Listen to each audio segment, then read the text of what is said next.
அல்லாஹு தஆலா குர்ஆனிலே ரசூல் ஸல்லல்லாஹு அலைஹி வஸல்லம் அவர்களை அடையாளப்படுத்தி இதோ எங்களுடைய தூதர் இருக்கிறார், இந்த தூதரை நீங்கள் முன்மாதிரியாக வாழ்க்கையிலே எடுத்துக்கொண்டால் நீங்கள் இந்த உலகத்திலும் வெற்றி பெறுவீர்கள், மறு உலகத்திலும் வெற்றி பெறுவீர்கள்.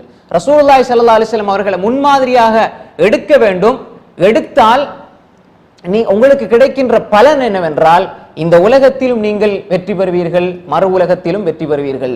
எனவே ரசூல் ஸல்லல்லாஹு அலைஹி வஸல்லம் அவர்களை முன்மாதிரியாக எடுப்பது ஒவ்வொரு முஃமினுக்கும் ஒவ்வொரு முஸ்லிமுக்கும் கடமை. அதையும் தாண்டி இந்த உலகத்திலே வாழுகின்ற எந்த மனிதனாக இருந்தாலும் ரசூல் ஸல்லல்லாஹு அலைஹி வஸல்லம் அவர்களுடைய வாழ்க்கையை அழகாக படித்தால், அதை ஈமான் கொண்டு அதன்படி வாழ்ந்தால் நிச்சயமாக வெற்றி பெறுவான் என்பதை அல்லாஹு தஆலா குர்ஆனிலே சொல்கிறான். எப்படி சொல்கின்றான்?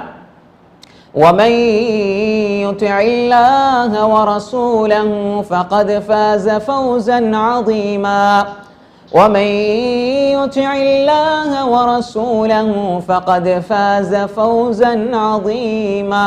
யார் அல்லாஹ்வுக்கும் ரசூலுக்கும் கட்டுப்படுகிறாரோ, وَمَن يُطِعِ اللَّهَ وَرَسُولَهُ அல்லாஹ்வுக்கும் ரசூலுக்கும் யார் கட்டுப்படுவாரோ فَقَدْ فَازَ فَوْزًا عَظِيمًا அவர் மகத்தான வெற்றி அடைந்து விட்டார். எனவே அல்லாஹ் தஆலா ஒரு மனிதன், ஒரு முஸ்லிமாக வாழ்வதாக இருந்தால் அவன் ரசூலுல்லாஹி ஸல்லல்லாஹு அலைஹி வஸல்லம் அவர்களுக்கு கட்டுப்பட வேண்டும்.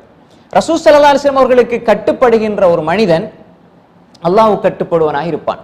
ரசூல் ஸல்லல்லாஹு அலைஹி வஸல்லம் அவர்களுக்கு கட்டுப்படவில்லை என்று சொன்னால் அவன் அல்லாஹ்வுக்கு கட்டுப்படுவனாக இருக்க முடியாது.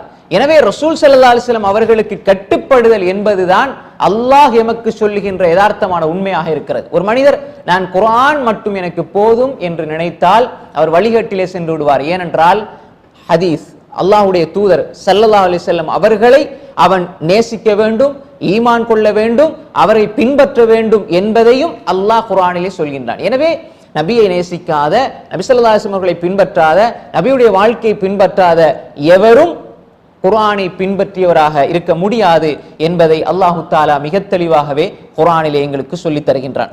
அதே போன்று அன்புக்குரிய சகோதரிகளே, ரசூலுல்லாஹி ஸல்லல்லாஹு அலைஹி வஸல்லம் அவர்களை பற்றி அல்லாஹு தஆலா குர்ஆனிலே சொல்கின்ற பொழுது நிறைய இடங்களிலே ரசூல் ஸல்லல்லாஹு அலைஹி வஸல்லம் அவர்களை பற்றி அல்லாஹு தஆலா தெளிவாக பேசுகிறான். குர்ஆனிலே பல இடங்களிலே நபி ஸல்லல்லாஹு அலைஹி வஸல்லம் அவர்களுடைய குணங்களை பற்றி, நபி ஸல்லல்லாஹு அலைஹி வஸல்லம் அவர்களுடைய பண்பாடுகளை பற்றி, நபி ஸல்லல்லாஹு அலைஹி வஸல்லம் உடைய வாழ்க்கை பற்றி அல்லாஹு தஆலா மிக மிக ரத்தின சுருக்கமாக இந்த மக்களுக்கு அல்லாஹு தஆலா சொல்லிக் கொண்டிருக்கிறான். அன்புக்குரிய சகோதரிகளே, ரசூலுல்லாஹி ஸல்லல்லாஹு அலைஹி வஸல்லம் அவர்கள் ஒரு முன்மாதிரி என்பதை நாம் பல கோணங்களில் பார்க்க முடியும்.